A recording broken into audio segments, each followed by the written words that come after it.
আলহামদুলিল্লাহ রাব্বিল আলামিন ওয়াসসালাতু ওয়াসসালামু আলা রাসূলিহি মুহাম্মদ ওয়া আলা আলিহি ওয়া আসহাবিহি ওয়া বারাকা ওয়া সাল্লামা তাসলিমান কাসীরা আম্মা বা'দ। দেশ বিদেশ থেকে যারা আমার এই ভিডিওটি দেখতেছেন সবাইকে জানাই আমার দিলের গভীর স্থল থেকে আন্তরিক শুভেচ্ছা ও সালাম। আসসালামু আলাইকুম ওয়া রাহমাতুল্লাহি ওয়া বারাকাতুহু। প্রিয় শ্রোতা মণ্ডলী, আল্লাহ আমাদেরকে অনেক সুস্থ রেখেছেন, আশা করি আপনারাও সুস্থ আছেন।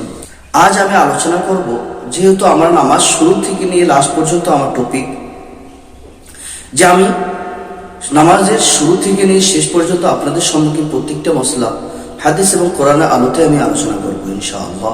তো আজকে আমরা নামাজে দাঁড়াবো, পা আমরা কতটুকু ফাঁকা রেখে দাঁড়াবো, দু পায়ের মাঝখানে কতটুকু জায়গা ফাঁকা হওয়ার দরকার।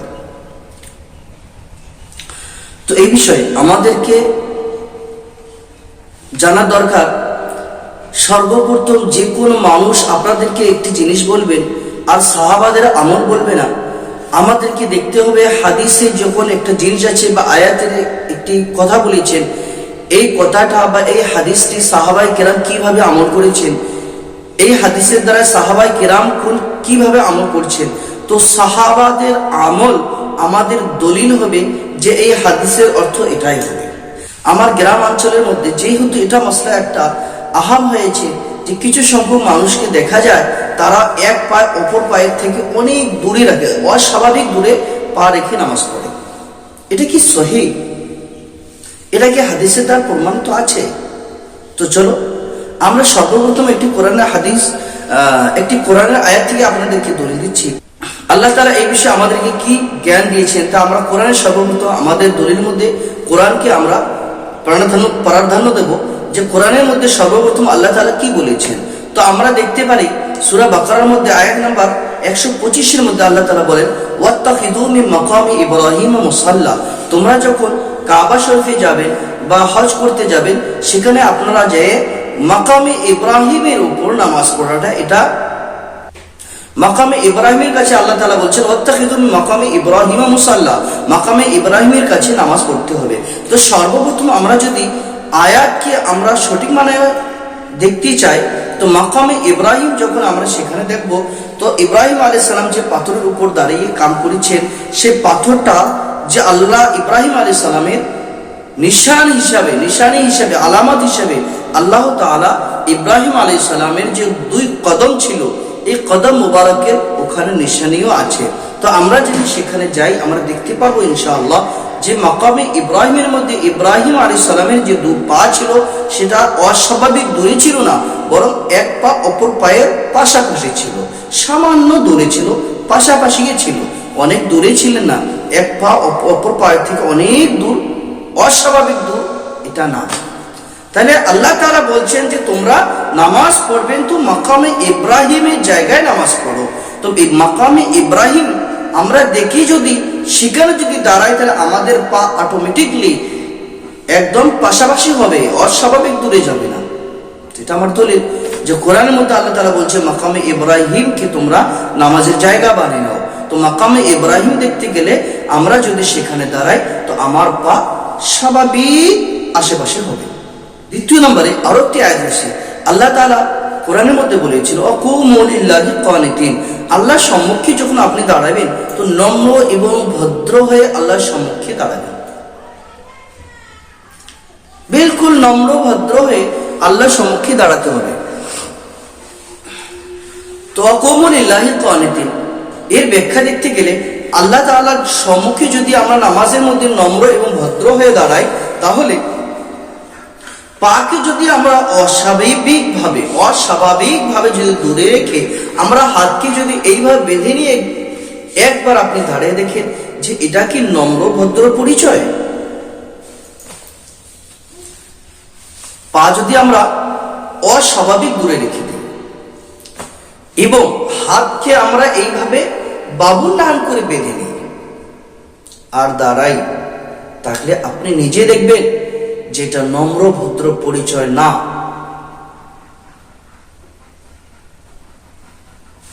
তো নম্র ভদ্র যদি দাঁড়াতে হয় আল্লাহর কাছে আল্লাহর সম্মুখে দাঁড়াতে হলে পাকে স্বাভাবিক দূরে রাখতে হবে, পাকে এক পাকে অপর পায়ের পাশাপাশি রেখে হাতকে আমরা নাভি নিচে যদি বাঁধি নেই, বিলকুল আপনি নিজে নিজে ঘরের মধ্যে একা একা বসে আপনি দেখবেন যে এটা নম্র ভদ্রর পরিচয়। তো আল্লাহ তাআলা যে আয়াত, আমরা ঠিক সেই আয়াতের উপর আমরা আমল করি।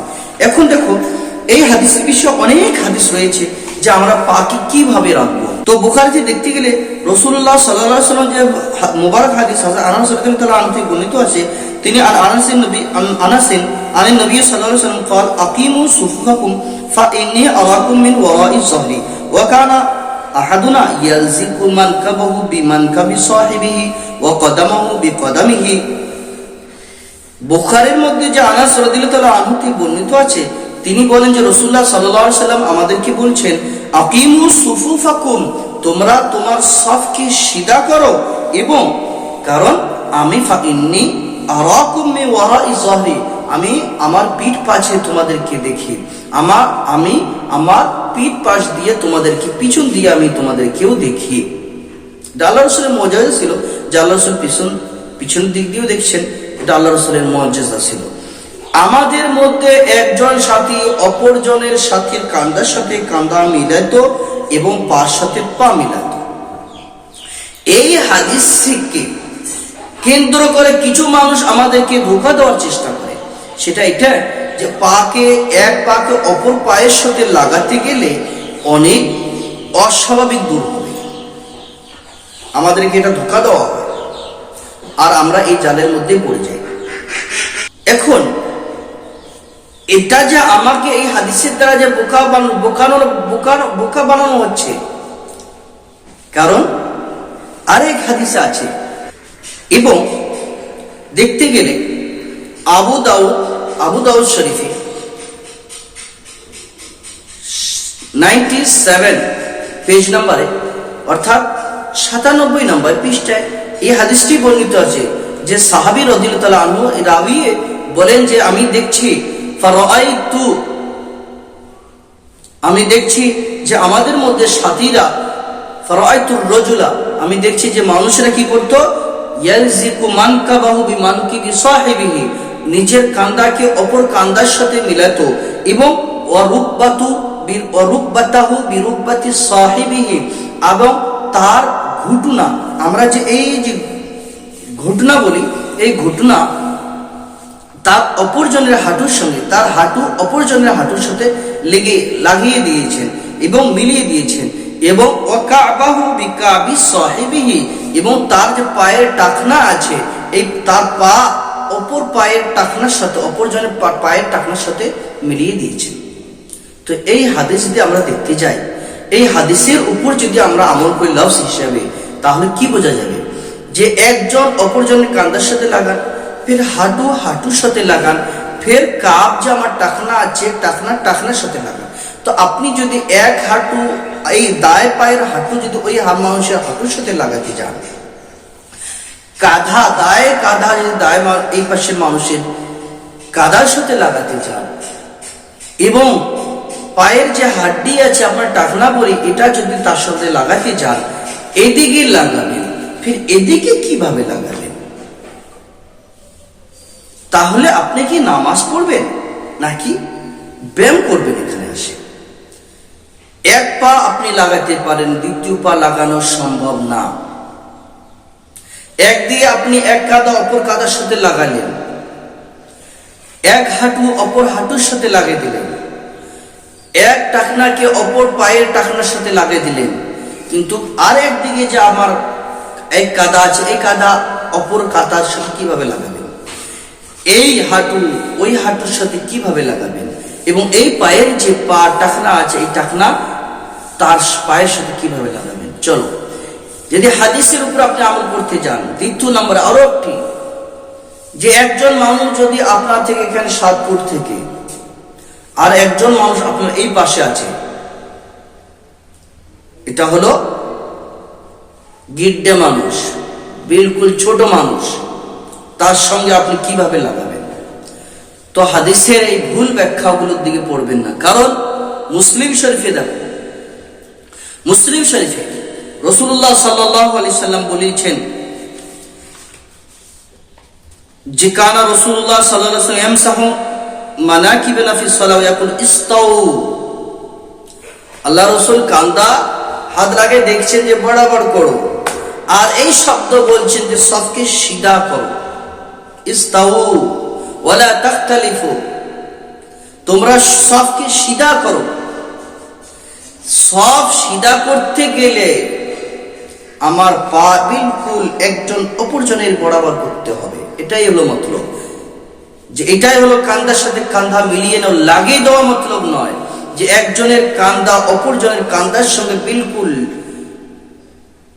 ইলসাক করি, একদম লেগে নিয়ে একদম বিলকুল তার সঙ্গে মিশিয়ে দিয়ে দাঁড়ানো, এটা মতলব না। মতলব হলো যে কি করো, আপনি সফকে সিধা করো, বিলকুল সিধা সফ করো, এটা হলো মতলব। আরেকটি হাদিস, আমি বেশি হাদিসের দিকে যাব না, হযরত রুইয়া আন ইবনে উমর রাদিয়াল্লাহু তাআলা আনহু আন্নাহু কানা লা ইউফারশিহু রিজলাইহি ফি সালাতি ওয়া লা ইয়ালসিকুহুমা। ইবনে উমর রাদিয়াল্লাহু তাআলা আনহু যখন নামাজ পড়তেন, সে কিভাবে নামাজ পড়তেন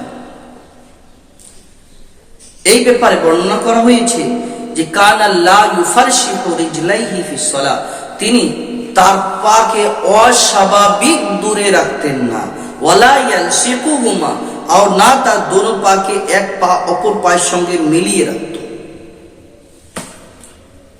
তাইলে সাহাবীর আমলের দ্বারা প্রমাণিত যে কানা লা ইউফারশিহু রিজলাইহি ফি সালাহ, হযরত ইবনে উমর রাদিয়াল্লাহু তাআলা আনহু তার পাকে নামাজের মধ্যে এক পা অপর পায়ের সঙ্গে অস্বাভাবিক দূরে রাখতেন না। দ্বিতীয় নম্বর ওয়ালা ইয়ালসিকুহুমা, এবং দো পাকে এক পা অপর পায়ের সঙ্গে বিলকুল মিলিয়ে রাখতেন না। এখন ক্বালা আবু উবাইদ বলেন আল ফারশাহতু আইয়ুফাররিজা বাইনা রিজলাইহি ওয়া ইউবাইদা ইহদাহুমা মিনাল উখরা। কে ফারশাহা শব্দ অর্থ হলো যে এক পাকে অপর পায়ের থেকে অতিরিক্ত অস্বাভাবিক দূরে রাখা, এটা হলো মতলব। তো সাহাবীর আমলের দ্বারা প্রমাণিত, কোরআনের আমলের দ্বারা প্রমাণিত যে আমরা পাকে অস্বাভাবিক দূরে রাখবো না। এবং আমার ভিতরে যেটা ধোঁকা দেওয়া হচ্ছে যে একজনের পা অপরজনের পায়ের সাথে লেগে নামাজ পড়তে হবে, এটাও না। কারণ রাসূল সাল্লাল্লাহু আলাইহি ওয়াসাল্লাম বলেছেন, রাসূলুল্লাহ সাল্লাল্লাহু আলাইহি ওয়াসাল্লাম বলেছেন যে তোমরা ইস্তাউ সুফুফাকুম, তোমাদের লাইনকে বিলকুল বরাবর করো, সমান করো, এটা মতলব। নাকে একের কান্দা অপরের কান্দার সাথে, একের পা অপরের পার সাথে, একের হাঁটু অপরের হাঁটুর সাথে লাগানো, এটা হাদিসের মতলব না। হাদিসের মতলব হলো যে আপনি সফকে সিধা করো, নাহলে এটা অসম্ভব যে আমি এদিকেও হাঁটু লাগাবো, এদিকেও হাঁটু লাগাবো, এদিকেও আমার কাঁধা লেগে দেবো, অপর দিকেও কাঁধা লেগে দেবো, এদিকেও পা লেগাবো, অপরজনের সাথে পাটা আমরা লাগিয়ে দাঁড়াবো, এবং এই পাশেও আমরা পাটা অপর পায়ের সঙ্গে লাগিয়ে দাঁড়াবো, এটা অসম্ভব। এটা নামাজ হবে না, নামাজের নামে খেলা হবে। তো এই জন্য আমার ভাইয়েরা মানুষের ধোঁকা পড়বেন না। তো আমরা যদি নামাজ পড়ি, তো নামাজের মধ্যে আমরা নামাজে দাঁড়াতে গেলে তো আমরা সর্বপ্রথম মাকামে ইব্রাহিম, যে আমি আয়াত পড়েছি তার দেখবো যে মাকামে ইব্রাহিম কতটুকু দূরে ছিল। তো যে দেখতে যান আপনি, ইনশাআল্লাহ আল্লাহ নিয়ে যান, আপনি দেখবেন যে মাকামে ইব্রাহিম বিলকুল পাশাপাশি ছিল, নাকি দূরে নাকি চিপকিয়ে, বড় পা পাশাপাশি, এক পা অপর পায়ের পাশাপাশি ছিল। তো এইভাবে আমরা নামাজ পড়বো, এক পা অপর পায়ের সঙ্গে লাগাবো, এবং জামাতে যখন দাঁড়াবো তো সফকে বিলকুল সিধা করবো, নাকি এক পা অপর পায়ের সাথে লাগাবো। আল্লাহ তাআলা আমাদেরকে সবাইকে আমল করার তৌফিক দান করুন। ওয়া মা আলাইনা ইল্লাল বালাগ। আসসালামু আলাইকুম ওয়া রাহমাতুল্লাহি ওয়া বারাকাতুহু।